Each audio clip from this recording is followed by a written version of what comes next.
SNDP യോഗം ഭാരവാഹികളെ അയോഗ്യരാക്കിയ നടപടിയിൽ വെള്ളാപ്പള്ളി നടേശന് ആശ്വാസം. സിംഗിൾ ബെഞ്ച് ഉത്തരവ് ഹൈക്കോടതി ഡിവിഷൻ ബെഞ്ച് സ്റ്റേ ചെയ്തു. അപ്പീലിൽ എതിർ കക്ഷികൾക്ക് ഡിവിഷൻ ബെഞ്ചിന്റെ നോട്ടീസ്.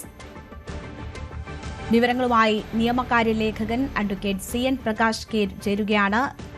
പ്രകാശ്, തുടർച്ചയായ തിരിച്ചടികൾക്ക് ശേഷമാണ് ആശ്വാസമാകുന്നത് വെള്ളാപ്പള്ളി നടേശന്. എന്തൊക്കെയാണ് വിശദാംശങ്ങൾ?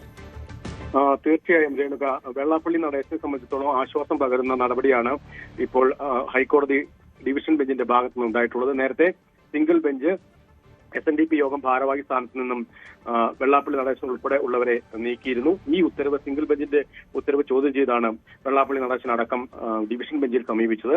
ഇപ്പോൾ തൽക്കാലത്തേക്ക് സിംഗിൾ ബെഞ്ചിന്റെ ഉത്തരവ് സ്റ്റേ ചെയ്തിരിക്കുകയാണ്. പക്ഷേ ഈ ഡിവിഷൻ ബെഞ്ചിന്റെ ഈ കേസ് അപ്പീലിലെ അന്തിമ ഉത്തരവിന് വിധേയമായിരിക്കുമെന്നും പറഞ്ഞിട്ടുണ്ട്. അപ്പീലിൽ എതിർ കക്ഷികൾക്ക് ഡിവിഷൻ ബെഞ്ച് നോട്ടീസ് അയച്ചു. 3 മാസത്തിനകം മറുപടി സത്യവാങ്മൂലം നൽകാനാണ് നിർദ്ദേശിച്ചിട്ടുള്ളത്.